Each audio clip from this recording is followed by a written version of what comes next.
Livingstone, David 1813–1873. Congregational, South Africa, Zambia, Tanzania. David Livingstone, Scottish missionary and explorer.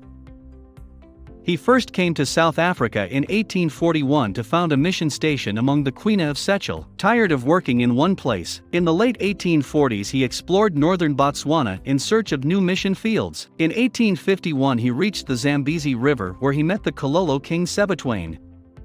Livingstone was enthused by the idea of opening a mission among the Kololo. He set as his life's work expanding Christian frontiers in Africa. Several years later he returned to the Kololo, now ruled by Sebitwane's son Sekalitu. With their aid he walked to Luanda on the west coast, and then to Quilomane on the east coast in search of a practical route inland, 1853–6. Along the way he saw and named the Victoria Falls.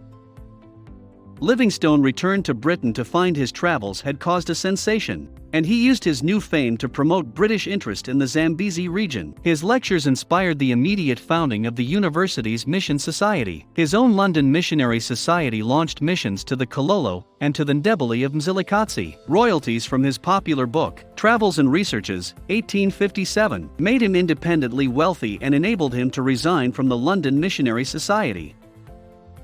Livingstone returned to the Zambezi River as British consul, in charge of an exploration expedition, 1858–63. His most significant achievement on this trip was his exploration of Malawi, which laid the basis for later British colonization.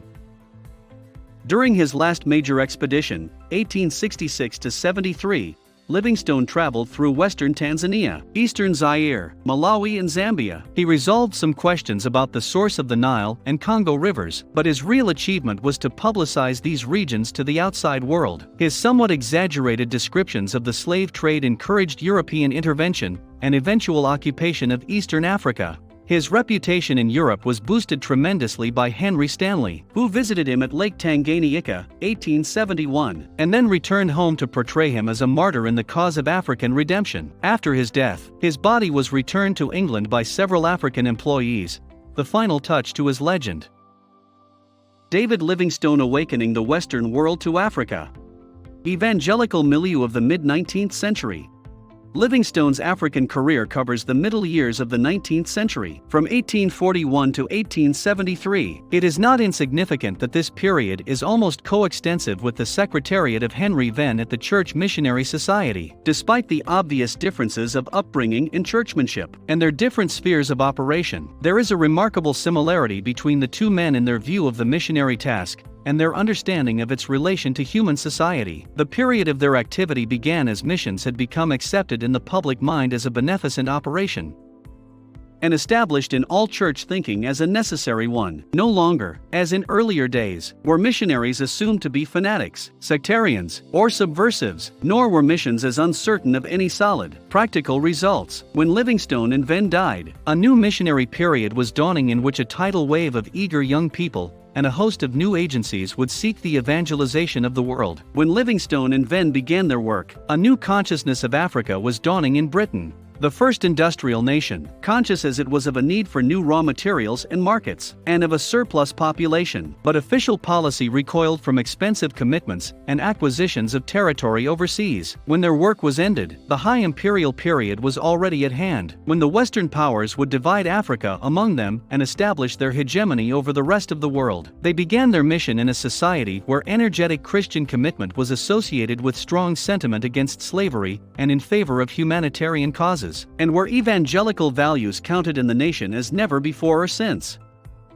At their end, the whole intellectual foundation of Christianity was being doubted where once it had been taken for granted, and a chorus of diverse voices would shortly call in question the whole validity of missions even as they reached their peak of activity. Livingstone, like Venn, represents a sturdy, confident evangelicalism, secure in its place in national life, sure of its right and duty to influence public and government opinion, and, for all its emphasis on personal regeneration and personal religion, looking to the transformation of society as a normal fruit of Christian activity.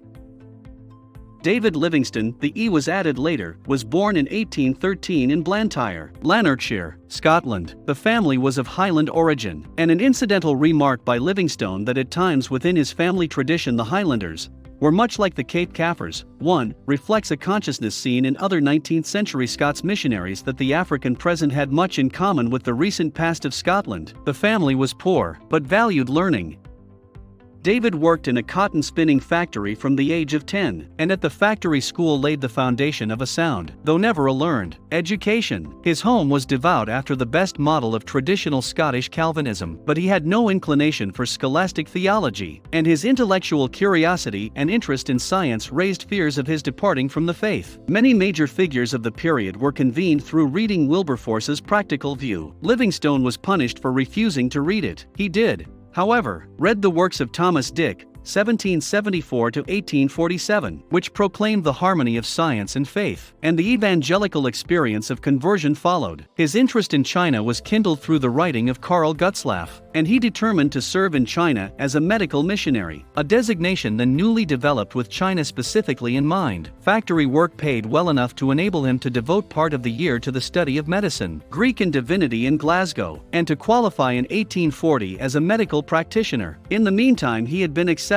by the London Missionary Society, to which he was attracted by its non-denominational character. He was, however, quite prepared to dispense with any missionary society. It was not quite agreeable to one accustomed to work his own way to become in a measure dependent on others, and I would not have been much put about though my offer had been rejected.